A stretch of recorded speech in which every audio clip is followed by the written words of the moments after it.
Hola amigos, hoy quería hablaros de una historia un poquito especial, olvidada en la historia, pero que ha nacido muchas veces y que muchas veces se ha puesto al día. Es la historia de un papa muy antiguo. Este papa nació en el año 822, estamos hablando de la Baja Edad Media, hace más de 1000 años. Nació en Maguncia, en Alemania. Tuvo un papado muy corto, pero muy intenso. Y ha sido un papado en el que ocurrieron cosas que ha intentado la Iglesia ocultarlas y otras iglesias sacarlas adelante para meterse mucho contra sus enemigos de religión. Os la voy a contar. Soy José Benita, bienvenidos a mi canal Al Amor de la Lumbre. Si os gusta, le ponéis un poquito para arriba, le deis a la campanita y se os suscribís al canal. Empezamos. Pues este papa era, ya os digo que nació en el 822. Se crió en una familia en Alemania, en Maguncia, donde la madre apenas la conoció y el padre tenía creencias muy religiosas, muy drásticas y bastante machistas. La niña, y digo niña porque os acabo de descubrir una cosa, el padre intentó sacarla adelante como una niña, pero ella descubrió que en el mundo de los hombres era mucho más intenso y se hacían mucho más cosas que en el mundo de las mujeres. Empezó a estudiar, empezó a viajar, empezó a darse cuenta de qué estaba ocurriendo en el mundo y decidió que iba a entrar a formar parte no de un convento de monjas, sino sí de un convento de frailes. Aprendió a caminar como un varón, aprendió a leer, aprendió todas las enseñanzas que se estaban dando y consiguió meterse para poder escribir y leer los libros antiguos de textos tanto religiosos como de otras religiones. Poco a poco se metió en las partes más altas de la Iglesia, hasta que fue sacerdote. Más adelante siguió subiendo y se dio cuenta de que sus actos de mujer tenían que quedar absolutamente deshechos, tenía que actuar como un hombre y tenía que ser como un hombre. Fue sacerdote porque estaba prohibido que las mujeres fueran sacerdotes y entonces ella optó el papel de un hombre en todos, absolutamente todos los sentidos. Murió el papa y decidieron que tenían que hacer un papa nuevo, tenían que coger un papa nuevo. Y eligieron a esta mujer. Hasta ahora no os he dicho cómo se llamaba, pero esta mujer se llamaba Juana. Seguro que ya hay muchos que ya os está sonando la historia de Juana. La eligieron papa. Luego más adelante fue llamada la papisa Juana, que realmente es la protagonista de esta historia que os voy a contar. También fue elegida como, se creen que era como Juan VIII, ya era Juana, pues como Juan VIII. Hizo muchas cosas por la Iglesia, intentó modernizarla y darle un aire nuevo.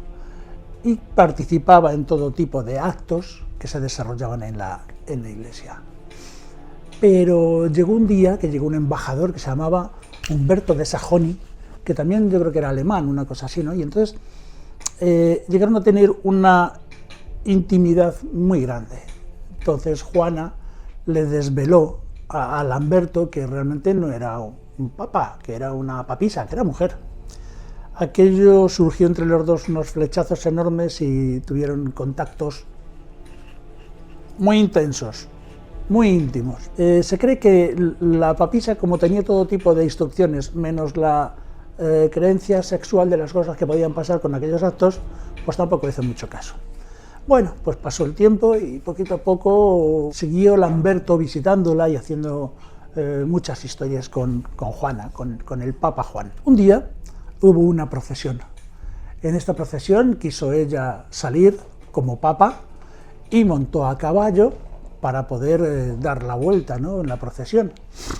Pero empezó a dolerle todo, empezó a tener unos problemas enormes, no sabía qué es lo que le pasaba, no sabía si eran gases o qué era, y al final cayó al suelo, y al caer al suelo ocurrió lo que algunos decían que era un milagro.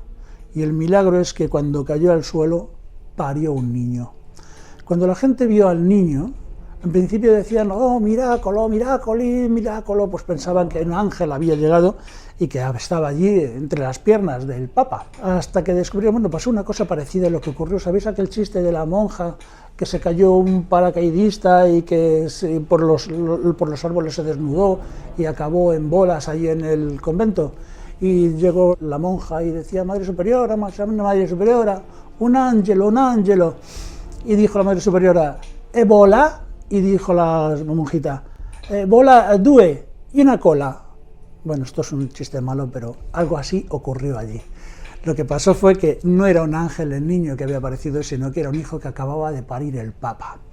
Cuando todo el pueblo se dio cuenta de que habían estado engañados por el Papa, que realmente era una papisa, allí mismo la mataron, la dilapidaron, bueno, la apedrearon, la hicieron de todo, y al niño se lo llevaron y ya no se volvió a saber más de él. Aquello tuvo consecuencias muy graves en la Iglesia. La Iglesia se había sentido engañada por la papisa Juana. Engañada primero porque era una mujer que no estaba permitido que fuera papa, ni mucho menos sacerdote, ni nada por el estilo, pero se la habían tragado bien. A partir de entonces se desarrolló un rito por el cual cada vez que había un papa nuevo era sometido a una prueba.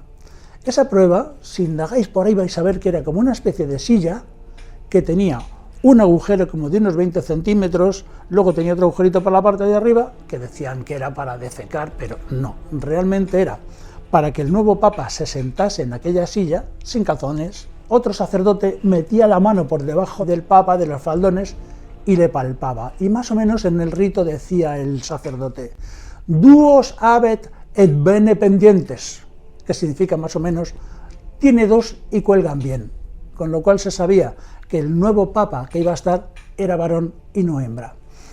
Se desmiente de que ese rito fuera verdad, que fuera mentira, pero la silla existe, está en el Vaticano y está allí para si alguien la puede ver, que pregunten por ella. Esta mujer estuvo como de papisa entre el año 1955 al 57. Ya os digo que fue un papado corto, pero muy intenso. La historia quisieron los curas que quedase muerta, que ya no se hablase más de aquello y que este engaño no saliera adelante. Pero en el siglo XIII ya ha habido escrituras, más adelante, ya unos 300 años después, ha habido escrituras que decían que hubo un papa que era hembra. Y en el siglo XVI, los luteranos, los protestantes y otras religiones desembolsaron eso, desempapelaron esto, quitaron el polvo para que se supiera que realmente lo que había pasado es que una mujer había engañado a los curas y que se había convertido en papa. La historia es así, está muy bien documentada, podéis mirarla por un montón de sitios, se han hecho películas, se han hecho muchas cosas, pero parece ser que hay gente que, bueno, pues que nos ha despertado la curiosidad por volver a saber cómo era la historia de la papisa Juana. De momento por ahí nada más, indagar sobre ella. Si os ha gustado, me ponéis un dedito para arriba, le dais a la campanilla, suscribís a mi canal y me hacéis algún comentario. Hasta la próxima. Un saludo.